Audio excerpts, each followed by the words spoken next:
Siendo las 7:05, 7:06 ya, damos comienzo a esta plática de Diálogos por México. Como bien lo dijo Carlos Sandoval, es nuestra plática número 20 y hoy tenemos un invitado de lujo, Mario de Constanzo. Mario es egresado, como bueno, ya lo dijo, estudió en colegios maristas, estudió en el ITAM la carrera de Economía, hizo su carrera también en Ciencia Política y Administración Pública de la UNAM, fue diputado federal y ha sido titular de la CONDUCET, como lo platiqué hace un momento. Para no hacer, tiene un gran currículum, no lo voy a decir todo para obviar tiempo. Le voy a pedir a Carlos que empiece, Carlos, con el mensaje tradicional que siempre nos mandes. Bueno, pues muchas gracias a todas y todos por participar. Muchísimas gracias, Mario, por aceptar esta invitación y recordarles a todos nuestros amigos que este tema es totalmente apolítico. Este esfuerzo de Diálogos por México desde casa, nuestro diálogo número 20, pues es totalmente apolítico y más bien nos sirve pues para llenarnos de información y poder tener estos tiempos una mejor perspectiva. Y pues no le quito mucho tiempo a Mario. Adelante, Mario, los micrófonos y cámaras contigo. Muchas gracias. Pues muchas gracias. La verdad es que pues muy honrado de haber sido invitado a este programa, Diálogos por México, en un momento en donde pues yo te les diría que es tan importante cuidar bien nuestras finanzas, tener buena información, ser precavidos en el uso del dinero, en el manejo de las tarjetas de crédito, en la revisión de los estados de cuenta, ahora que pues por efectos de la pandemia, la gente pues está más en sus casas, recurrimos más al comercio electrónico, a las operaciones bancarias pues vía remota o desde nuestro celular, pues es importante tener precauciones, ¿no? La primera que yo les diría pues es cuidar mucho nuestros gastos hormiga. Quizás se observa un fenómeno cuando tenemos el famoso home office o el trabajo en casa, pues nos sentimos más relajados, lo cual es inevitable, pues estamos en nuestras casas, pero también por lo mismo estamos sujetos pues a más antojos y muchas veces nuestros gastos hormiga, es decir, pues el refresco, el agua, la golosina, se van disparando y si lo vamos sumando, pues de repente se vuelve ya un gasto importante porque sentimos pues esta mayor, pues yo les diría, informalidad de estar en la casa trabajando. Esto es un tema muy importante que debemos de tener en cuenta, ¿no? Este es uno. ¿Qué otro tema es más importante? Bueno, evidentemente recordar en todo momento que pues muchas veces nosotros o muchas veces nuestros hijos o las generaciones más jóvenes pues hacen operaciones en internet o operaciones desde su computadora o desde su celular, operaciones bancarias y frecuentemente olvidamos el buen uso o el cuidado que tenemos de tener con nuestras claves, con nuestros tokens, con nuestros NIPs. Y vienen los famosos fraudes cibernéticos. Muchas veces estos fraudes son en gran medida pues ingeniería social que ocupan los delincuentes para robarnos nuestra información. ¿Cuántas veces no se ocupan o no tenemos a veces algunos mensajes? Oiga, su tarjeta de crédito está bloqueada. Imagínense ahorita en la pandemia, pues sin poder salir de casa, con las sucursales bancarias no operando en su totalidad, pues nosotros es muy fácil que caigamos en este engaño y que nosotros entremos o nos enganchemos con estas personas y acabemos dando todas nuestras claves y nos cometan robos de identidad. Esto es muy importante, por eso reitero, cuidar mucho nuestra información personal, nuestro NIP, no darlo a nadie por ningún motivo, cuidar, por ejemplo, que si recibimos algún mensaje de páginas que muchas veces aparentan ser el banco, incluso hasta las grabaciones, pues es muy posible que nosotros nos enganchemos. No caigamos en este tipo de mensajes ni de correos electrónicos y convirtámonos nosotros en los sujetos activos. ¿Qué quiere decir esto? Que si nos llaman para decirnos algún tema en especial o alguna queja o algún mensaje de que nuestra tarjeta ha sido utilizada, que si estamos haciendo un consumo, no nos enganchemos y seamos nosotros los que marquemos a nuestro banco para ver si hay algún problema con nuestra cuenta, pero no a los datos que ellos nos están refiriendo en el mensaje, porque finalmente hay páginas fake de bancos que pues ustedes jurarían que son las originales, hay grabaciones. Entonces lo que se aconseja y lo más práctico es no atender el mensaje y nosotros evidentemente llamar por teléfono y preguntar. Estas creo que son recomendaciones que a veces nos pueden parecer muy sencillas o muy simples, pero yo les diría, hacer una operación de banca electrónica por internet o de manera remota puede ser algo tan sencillo para muchas personas como cruzar la calle, pero tan peligroso como también cruzar la calle si no nos fijamos y un carro nos atropella.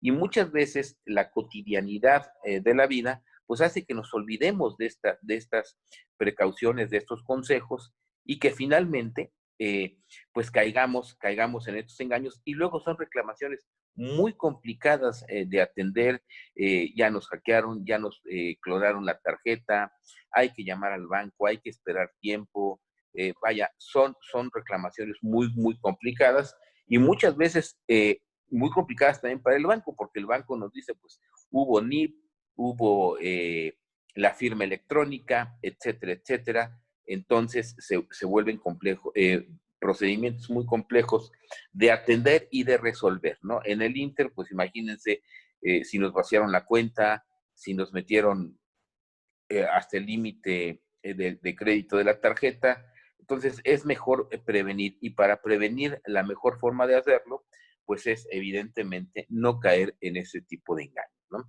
Otro tema que debemos de cuidar mucho en estas épocas de crisis, pues muchas veces, afortunadamente ahorita, ya no se ha disparado tanto el tipo de cambio, pero a veces vemos que se dispara el tipo de cambio y vamos a comprar dólares y al ratito baja y pues ya perdimos.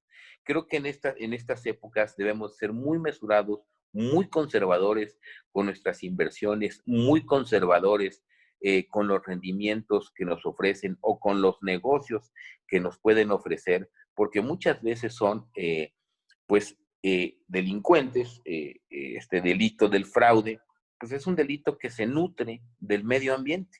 ¿Qué quiere decir esto?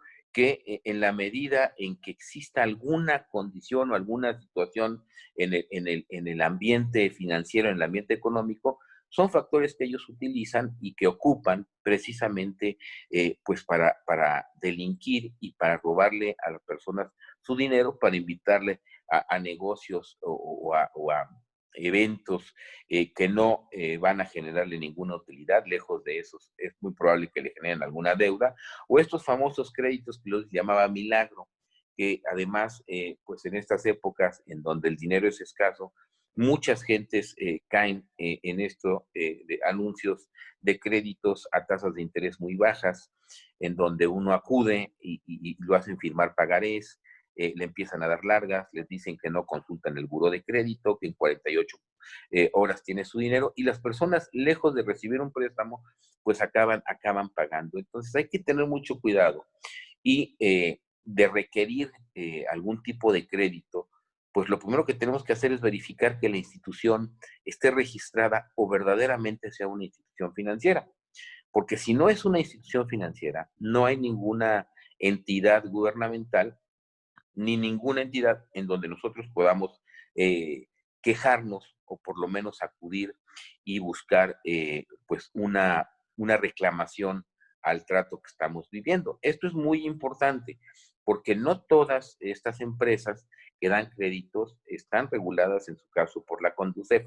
Muchas no están sujetas a ninguna regulación por la sencilla razón de que no son entidades financieras.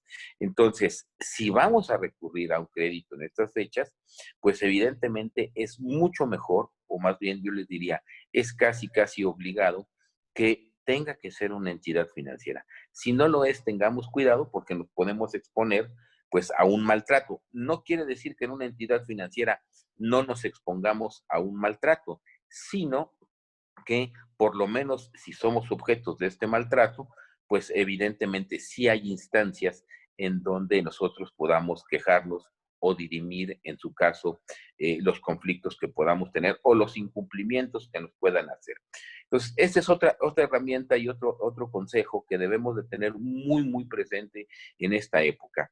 Y voy a pasar a temas un poco de mayor profundidad, porque pues hemos escuchado actualmente, sabemos que México enfrenta una circunstancia económica muy complicada pues yo les diría un mal accionar gubernamental, es decir, el gobierno, yo soy de los que están convencidos de que el gobierno mucho pudo hacer para aminorar el choque o el impacto económico que estamos viviendo, pero hoy en día, pues el enemigo, yo les diría que la economía mexicana tiene dos enemigos muy importantes, o dos retos muy importantes, que va a ser difícil que pueda superar.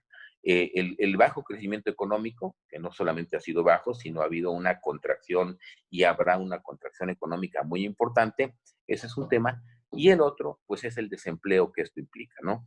Hoy veíamos ya nada más en las noticias que hay cerca de 2 millones de gentes que han pasado pues de la economía formal a la economía informal, con todo lo que esto implica, pues en términos de ingresos, en términos de prestaciones, de seguridad social, etcétera.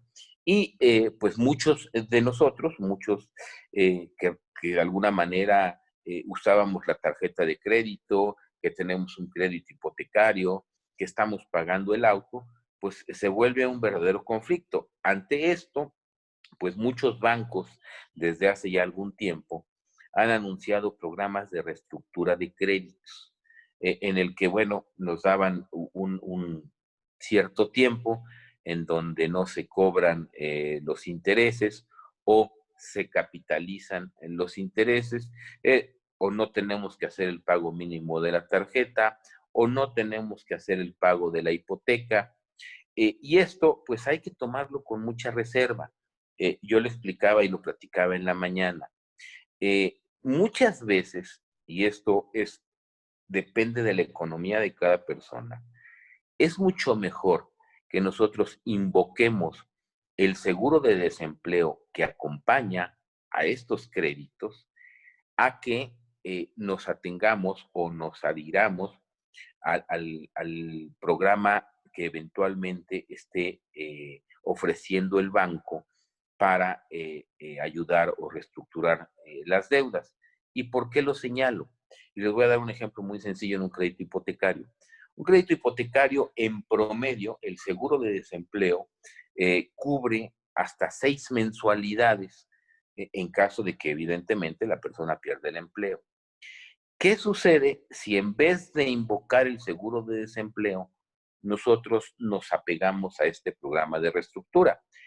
Que mientras en el programa de reestructura nos están acumulando el pago, porque no nos lo están perdonando, en el mejor de los casos nos lo van a aventar hasta el final del periodo a que tengamos el crédito, es decir, 15, 20 años, eh, o bien nos lo van a acumular en una cuenta sobre el saldo insoluto, es decir, que es muy probable que al término de este periodo de 6 meses, pues acabemos debiendo más. En cambio, si invocamos el seguro de desempleo, eh, si invocamos nosotros el seguro de desempleo, la aseguradora va a cubrir el pago por nosotros.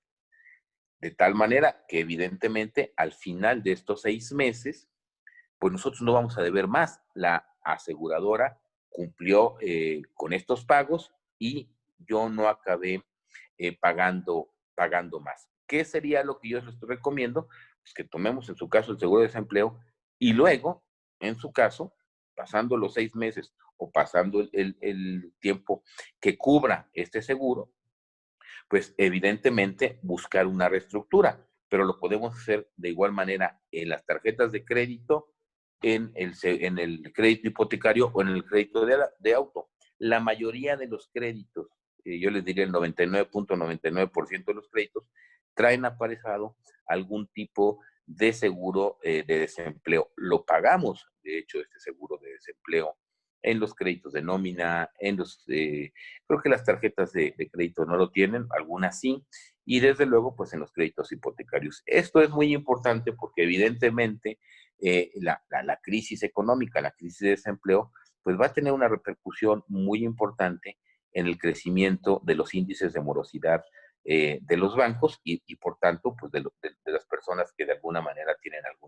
alguna deuda, ¿no? Esto es importante, muy importante que lo recordemos y muy importante que analicemos precisamente qué es lo mejor. Muchas veces nos dejamos llevar por el anuncio y no reflexionamos qué implica o qué involucra el que tomemos una opción o la otra.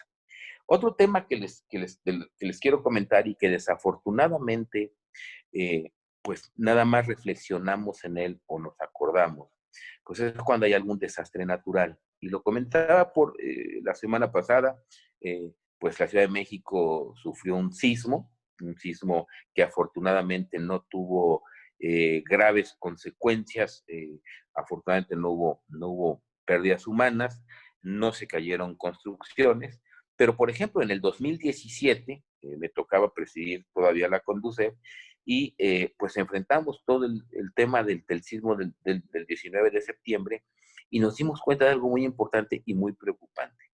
Los seguros de daños asociados a un crédito hipotecario realmente no cubren el patrimonio de los usuarios. ¿De qué nos dimos cuenta, por ejemplo? Que una vez aplicado, bueno, primero las personas no sabían quién era su aseguradora, aunque estaban pagando el seguro. Entonces, siempre es importante tener una copia de la póliza. Y les voy a decir por qué. Cuando empezamos a revisar las pólizas que cubrían a estas personas, nos dimos cuenta que la suma asegurada de estos seguros de daños asociados a su crédito hipotecario, no es el valor comercial del inmueble que estamos adquiriendo.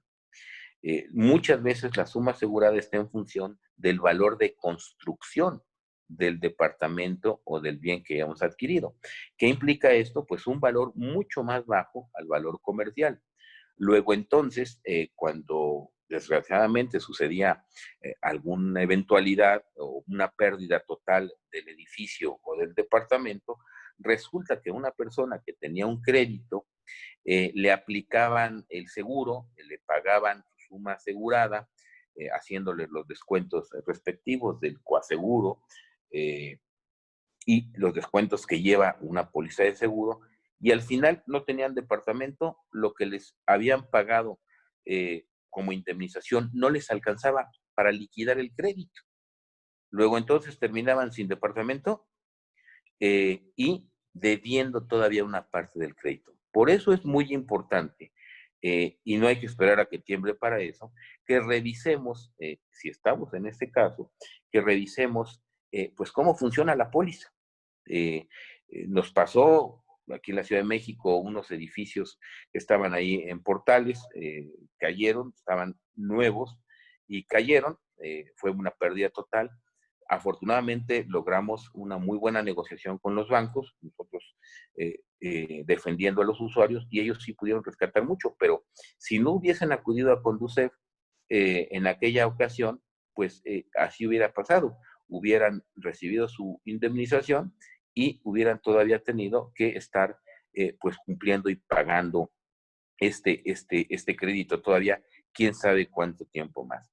Entonces, sí es bien importante que revisemos el tema de nuestras pólizas de seguros de daños y sobre todo, y lo saco a colación, pues por el reciente tema del sismo.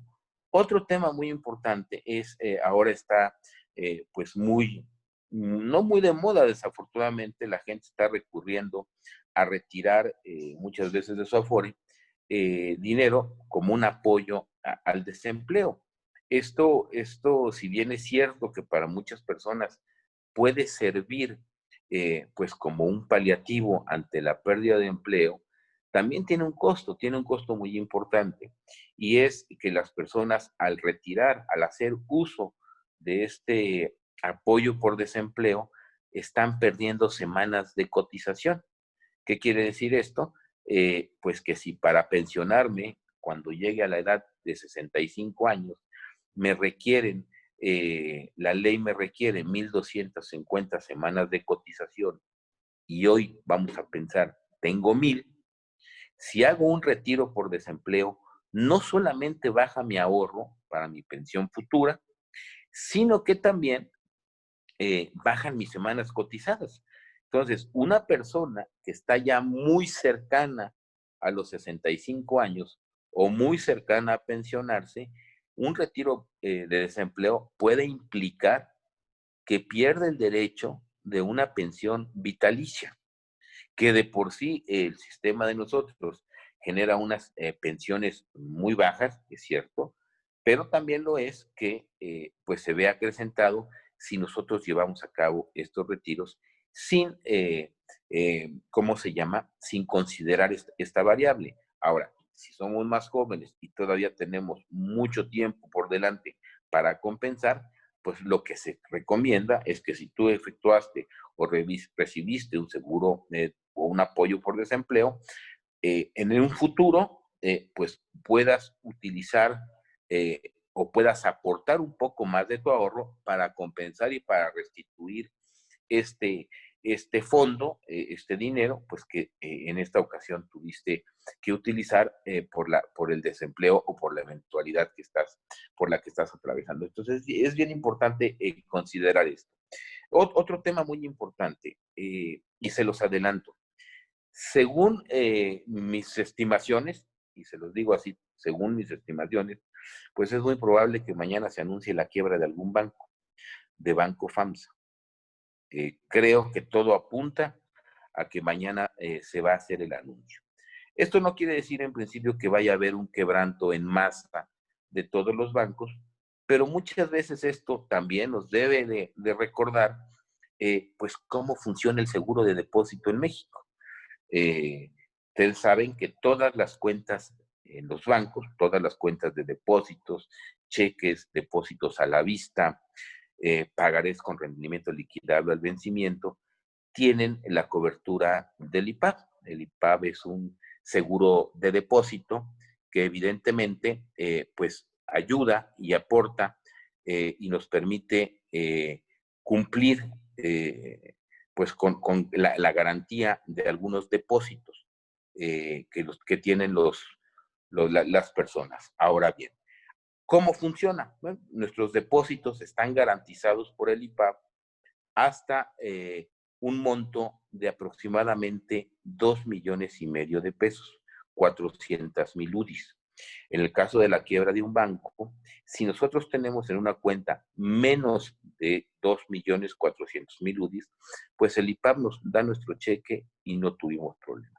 Si tenemos más de esas 400,000 UDIs, lo que sucede es que el IPAB nos da hasta los 2,5 millones de pesos y luego pues tendríamos que esperar a que el banco se liquide y se vendan los activos para recibir la parte proporcional. Luego, entonces, una estrategia que muchas personas siguen es diversificar estas cuentas, tener varias cuentas de menos de 2,5 millones de pesos, de 2,5 millones de pesos, o incluso tenerlas en diferentes bancos para estar preparados ante una eventualidad. Repito, esto no quiere decir que vaya a haber una quiebra sistemática del sistema bancario. Sin embargo, sí es cierto que el anuncio que probablemente se haga mañana acerca de Banco FAMSA, pues va a generar mucho nerviosismo en el sector y mucho nerviosismo en el mercado. No sé, a mí me gustaría, pues si tienen alguna pregunta, un poco lo que a mí el objeto también de esto, pues es escuchar sus dudas, sus preguntas y si es posible aclararlas. Me parece que son tiempos en que debemos de cuidar nuestras finanzas, sobre todo, pues para poder ayudarnos mejor en esta crisis que va a ser larga y que además está empezando. Pues ya estamos de regreso, un pequeño problema técnico que tuvimos, pero ya estamos aquí de regreso con Mario de Constanzo. Querido Mario, qué gustazo recuperarte aquí con nosotros. Mario, hay varias preguntas, te agradecemos la plática, sensacional la plática que diste, muy aleccionadora. y queremos ver contigo, hay muchas preguntas de la gente, te felicitan Gaby Breña, Laura Lamillo, Carlos Alberto Luna. Tenemos por aquí una de las preguntas para ti. Dice, la leo, Laura Zapata, dice, oye, ¿sugieres tú invertir en dólares? Laura Zapata pregunta que si sugieres tú invertir en dólares. En este momento no le sugeriría invertir en dólares por una razón. Muchas veces cuando invertimos en dólares agarramos o lo hacemos porque el tipo de cambio está subiendo. Entonces casi siempre lo compramos alto y luego resulta que regresa a su nivel natural o normal y ya le perdimos. Si vamos a adquirir dólares, que sea una inversión que de veras no vayamos a utilizar en el corto plazo. Es decir, que podamos aguantar ahí si requerimos una manera de ahorro. Sin embargo, yo todavía creo que hay inversiones seguras, va a bajar la tasa de interés, pero inversiones que sí nos dan algún tipo de rendimiento. Meterse a los dólares es especular y creo que en este momento, para corto plazo, no lo recomendaría. Perfecto. Oye, de la plática nos dice Amanda González, dice, oye, ¿cómo proteges tus ahorros del banco?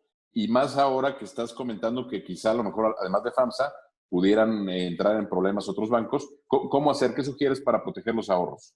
Es una muy buena pregunta. Primero, cuidado ahorita con las financieras que les ofrezcan rendimientos exorbitantes.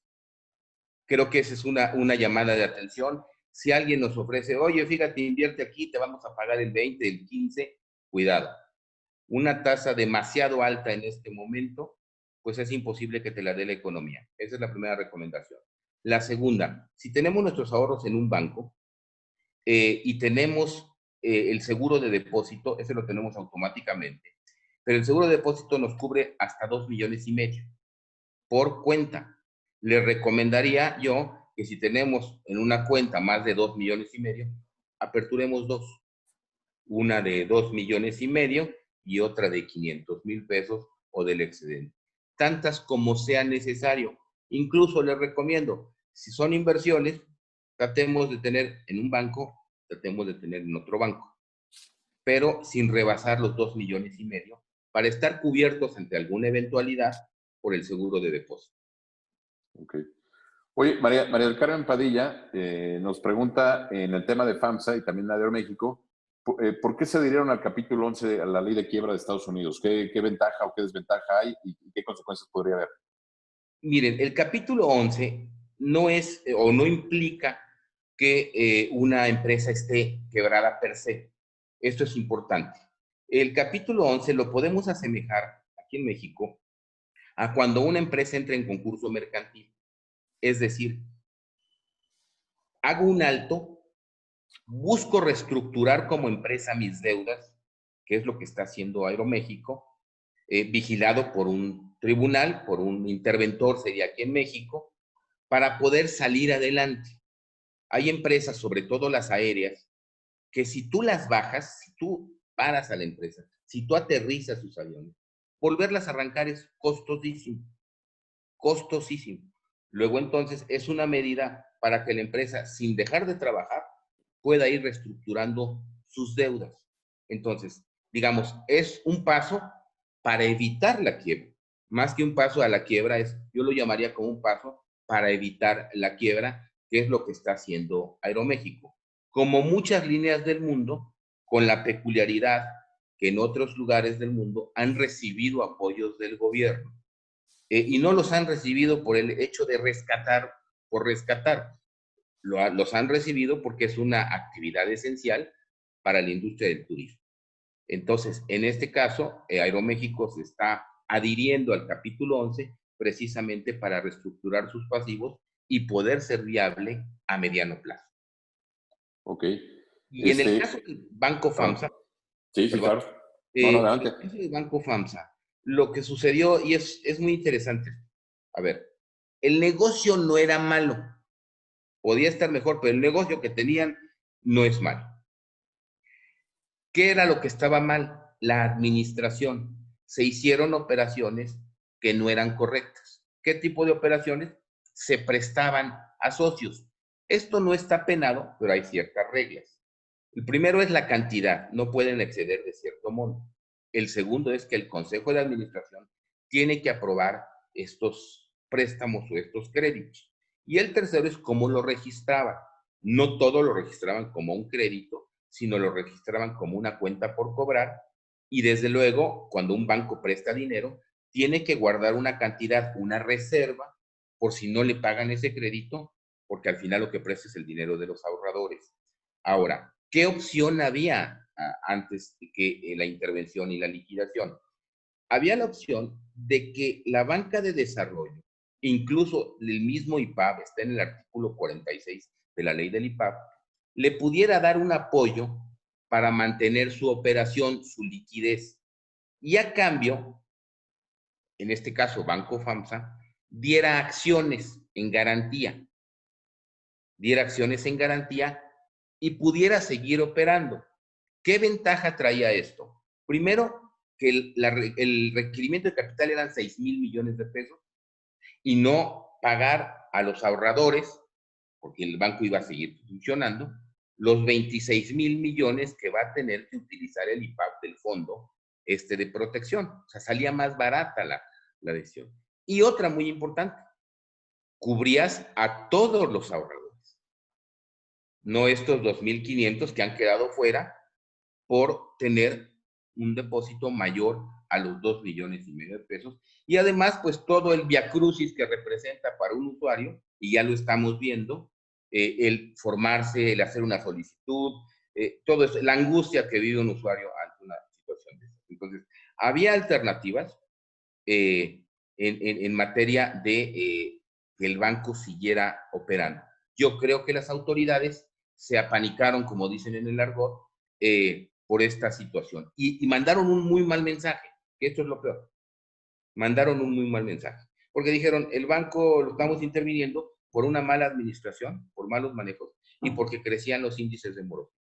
Los índices de morosidad van a crecer en todas las entidades financieras por la situación. Esto no quiere decir que todas vayan a quebrar. Sí van a tener que aportar capital los socios, pero no quiere decir que todas vayan a quebrar. Entonces, ¿quiénes van a sufrir más? Las SOFOMES y las SOFIPOS, que muchas veces se financian, se fondean de estos bancos. ¿Quién le va a querer prestar a una SOFIPO o dar crédito a una SOFOM para que continúe con la actividad crediticia? Entonces, tiene muchos elementos negativos que hubieras evitado en este momento, pues anunciar la quiebra de un banco. Ok, ok. Bueno, Juan Carlos Cosmar ya está contestada la pregunta sobre Aeroméxico. Te mandan felicitar Salvador Rubín, Mario Sugawara, Narcea de Ramírez, Ana Lucía Medina, Tere Lagos, te mandan a saludar y felicitar. Que muy buena plática, muy buena conferencia. Eduardo Centeno pregunta qué impacto tiene en México la economía o sea, el hecho de que Estados Unidos esté imprimiendo tanto dinero y qué debemos hacer los ahorradores. Bueno, ya contestaste una parte de esto, pero también te preguntan, ligando con la de Eduardo Centeno, si es conveniente invertir en bitcoins o en acciones también. Ok, mira, en bitcoins yo nunca he sido un, digamos, fanático o alguien que induzca a ahorrar en bitcoins, sobre todo por la volatilidad, esa es una razón, y la otra, no estás protegido. A lo mejor me quedé todavía con la idea del ombudsman de los usuarios de servicios financieros, pero si tú haces una operación en bitcoin y algo sale mal y no te cumplen, no puedes irte a quejar, por ejemplo, a la Conducef, no puedes irte a quejar a Profeco. Okay. No está regulado esto. Ahora, si conoces bien el tema de los bitcoins, pues a lo mejor lo puedes tomar bajo este riesgo que te comento, ¿no?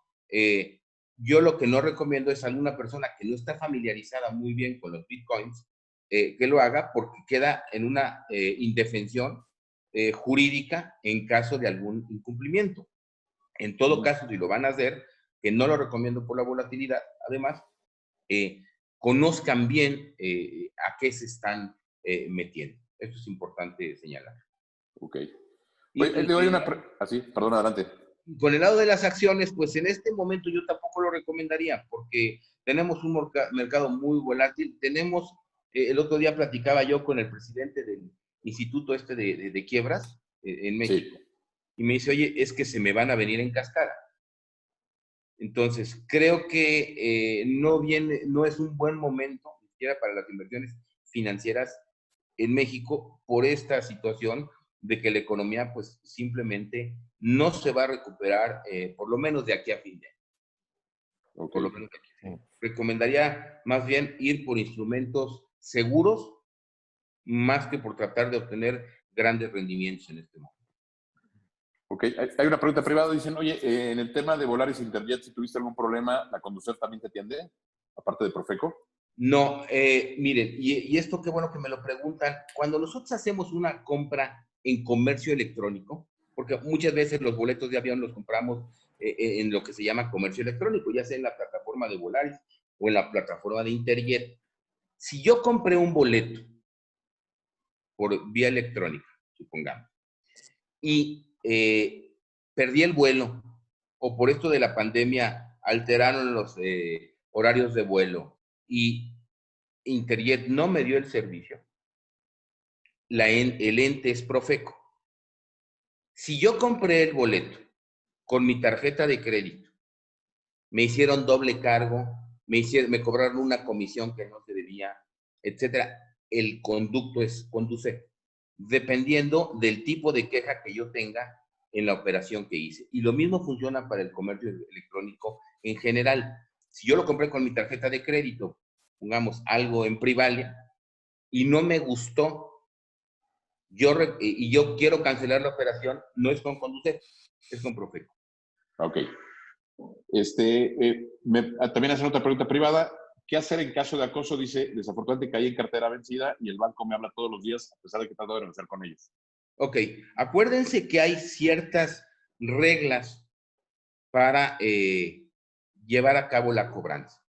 Hay ciertas reglas. Es decir, no debemos fomentar la cultura del no pago, por un lado, pero también tenemos que tener certidumbre jurídica como usuarios, como deudores, valga la redundancia. Entonces, sí. En la página de Conducef, todavía me tocó en mi época generar estas recomendaciones.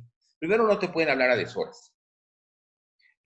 No pueden molestarte si tú no eres aval, solamente que seas directamente. No pueden molestar a personas de la tercera edad, a menos de que sean los deudores directos. No pueden molestar a niños o a menores de 18 años. Si violan estas disposiciones, podemos entrar a la página de Conducef. Hay un portal para quejas en línea de cobranza. Yo le llamaba Redeco, Registro de Despachos de Cobranza. Ahí podemos ver si el despacho de cobranza efectivamente trabaja para quien le debemos, que esa es otra cosa muy importante. Por ejemplo, si le debo a Bancomer, pues a ver si el despacho que me está hablando, Certec, por ejemplo, a ver si de veras Certec trabaja para Bancomer o alguien se está pasando de listo. Eso es importante. Entonces, si violan esto, y el despacho nos debe decir cuánto debemos, por qué debemos y a quién le debemos. Entonces, si no cumplen con esto, metemos la queja. La queja va al banco y el banco tiene que, pues, decirle al despacho que trabaja para él que este tipo de cobranza está mal hecha, porque la Conducef puede multar al banco que sus despachos no cumplen con estos lineamientos. Ese es un punto.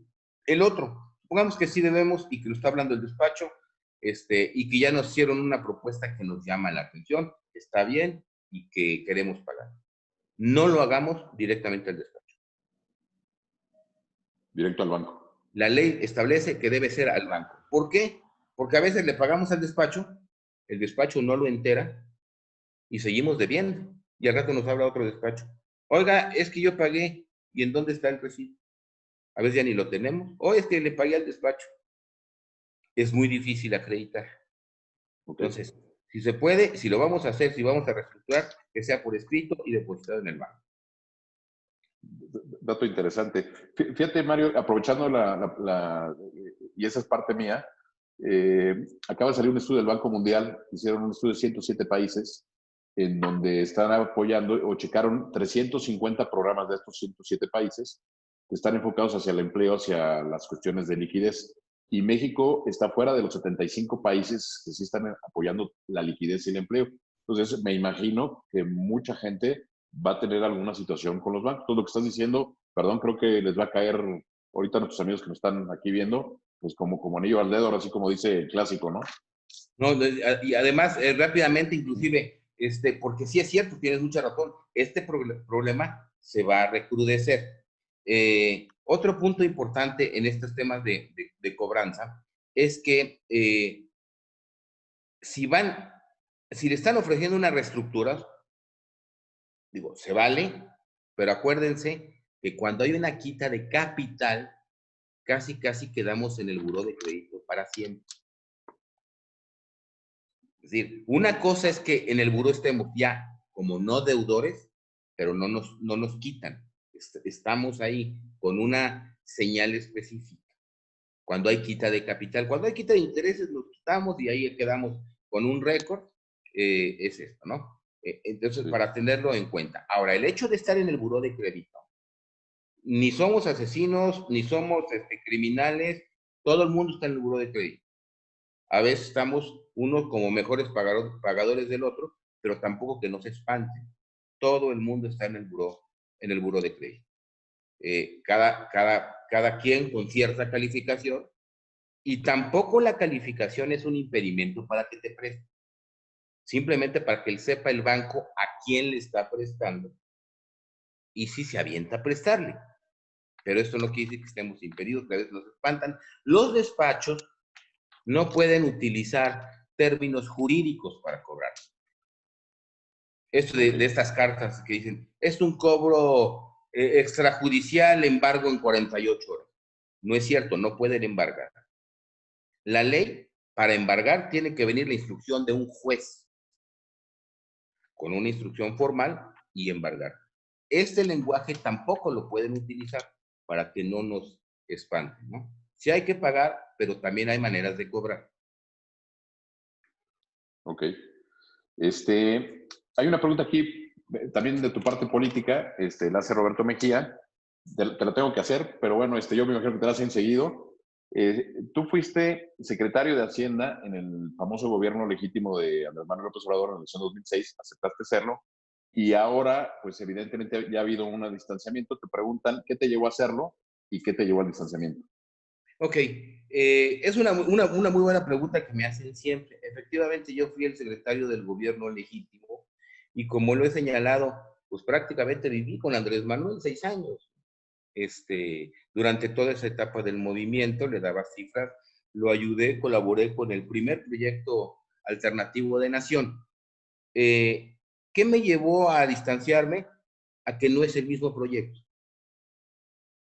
A que si ustedes recordarán, entre 2006 y 2012, él incluso mostraba cierta reticencia a los partidos políticos. Incluso los criticaba a todos los partidos políticos. Muchos años, 6 años los criticó. Alguna vez por ahí encontrarán una declaración mía en los medios, por ahí de 2012, 2013, en la que yo decía que Andrés Manuel me había traicionado. Y no solamente a mí, traicionó a todos, porque 6 años les dice que no hay que formar un partido político y termina formando un partido político. Okay. Y termina con un planteamiento muy diferente al que nosotros teníamos en el 2006. Un ejemplo muy rápido. Nosotros hablábamos, sí, de una reducción del gasto corriente, del gasto público corriente, pero decíamos también que ese ahorro se tenía que traducir en una mayor inversión pública. ¿Qué dijo la Auditoría Superior o qué estamos viendo? Que el año pasado cayó el gasto corriente a grado tal de que están desarmando al gobierno y la inversión pública cayó. Ese programa tuvo la culpa de que no creciéramos el año pasado.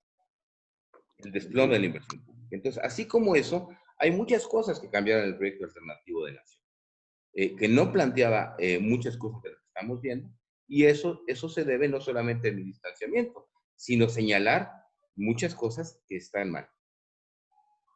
Oye, estamos llegando ya al límite del tiempo. Está muy interesante, de verdad, Carlos, no sé, de verdad, ya estamos por concluir. Ahorita te paso la... Pero no quisiera yo dejarte ir, querido Mario, sin que nos digas cómo ves el futuro del país, qué hacer para defender nuestras instituciones, qué se puede hacer. Esa es una pregunta personal. ¿Cómo lo ves? Mira, el futuro complicado en términos económicos, en términos sociales, en términos políticos. ¿Qué debemos de hacer? Creo yo. Primero, debemos de unirnos. Debemos de superar nuestras diferencias y buscar nuestras coincidencias. Porque la única manera de derrotar a Morena en el 2021 es en la Cámara de Diputados, es que pierdan la mayoría, y para que pierdan la mayoría, un solo partido no va a poder derrotar a Morena. Lo vemos en las encuestas. Sí ha perdido popularidad Andrés Manuel, pero Morena sigue siendo pues alguien o un partido que hoy ganaría 12 de las 15 elecciones que tenemos el próximo año. Y con esto probablemente otra vez la mayoría en la Cámara.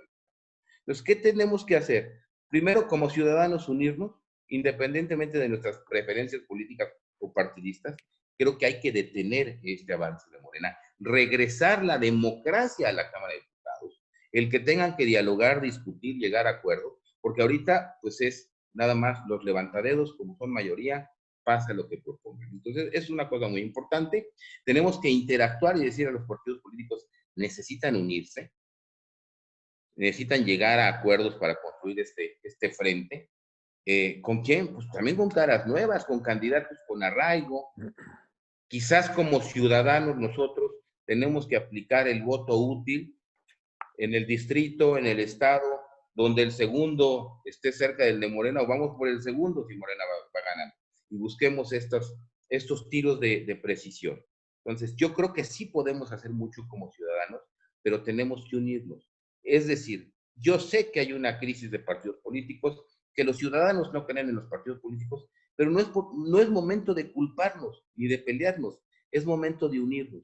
Si se pierde la Cámara de Diputados en el 2021, estamos perdidos todos. Carlos, no sé, ¿tú tienes algo, Carlos? Pues, a ver, comentarte, Mario, preguntarte, ¿qué opinas tú de la salida? Nada más como una última pregunta antes de que tú nos des tu mensaje final, mi estimado Mario. Pero, ¿qué opinas de la salida del anterior secretario de Hacienda? O sea, ¿cómo lo ves? ¿Qué pasó? ¿Qué pasó según tú? Pasó lo que tenía que pasar cuando trabajas con Andrés Manuel López Obrador, y te lo digo abiertamente. Si no le dices a todo que sí, estás equivocado, o eres radical, o eres neoliberal. Ese es un grave problema que además está viviendo actualmente el gabinete, y muchos me hacen la crítica. Oye, ahora lo criticas porque no estás con él. No es cierto. Yo no hubiera aceptado trabajar con él conociéndolo como es, porque no te deja pensar. Es él, luego él y después él. Así es. Incluso en la toma de decisiones. Lo que le pasó a Carlos Ursúa, a quien conozco, y creo que es un buen economista, pues es que se cansó de hacer cosas que están mal, que no están planeadas, que son ocurrencias y que a la larga van a salir peor. Así es. Yo creo que eso fue lo que le sucedió a Carlos Ursúa, y que pues es muy lamentable. Es un economista, un buen economista, es un economista que tenía una visión nueva, intermedia de lo que se estaba pasando, y es una lástima que no le hayan hecho. Así es. Muy bien. Perfecto, perfecto. Pues con eso estaremos terminando. De verdad, para mí ha sido un orgullo tenerte, Mario. De verdad, una voz reconocida, una voz muy respetada siempre, Mario. Carlos estuvo en el CUM, sabe, sus compañeros se lo han dicho. Yo estuve en el ITAM, todo el mundo me habla de ti como funcionario público, como persona, tu calidad humana. Te agradecemos de verdad por Diálogos por México, desde casa, que estés aquí con nosotros. Y antes de darle la palabra a Carlos Sandoval, no sé si quisieras ya despedirte de nuestros amigos que estuvieron hoy presentes con nosotros. Pues claro que sí, yo les agradezco de veras mucho a todos sus preguntas, la atención, el haber podido platicar con todos ustedes, Carlos, Jaime, Miguel y los dos Migueles en el equipo técnico. Pues les agradezco mucho esta oportunidad, y ojalá en un futuro podamos seguir platicando. Creo que hay muchos temas que van a seguir sucediendo y que vamos a tener que estar pues muy atentos. Pues este espacio es tuyo, querido Mario. Sabes que está aquí abierto. De verdad, muy agradecidos por esta plática sensacional. Creo que esta parte de preguntas y respuestas contundente y muy útil para la gente en estos momentos. Y bueno, sin más por el momento, y de paso la palabra a Carlos. Carlos, para que despidas Diálogos por México desde casa. No, pues muchas gracias, mi estimado Jaime. Mario, la verdad es que fue un diálogo muy, muy sabroso, muy interesante, muy bueno. Unas preguntas interesantes, fuertes, pero creo que pues, salimos muy bien con ellas. Te lo agradecemos muchísimo. Y también agradecer a todas nuestras amigas y amigos, más de 120, 125 amigas y amigos que estuvieron con nosotros el día de hoy. La verdad es que pues había mucho interés, muchos amigos, como dice Jaime, del ITAM, mucha gente del CUM, del México. O sea, una comunidad muy bonita, una comunidad de diálogos por México desde casa. Y pues agradecerte y pues agradecerle a toda la gente. Muchas gracias. Nos estamos viendo el próximo martes. Saludos y felicitaciones, Mario. Muchas gracias. Muy amable. Gracias a ustedes. Bueno. Muchas gracias.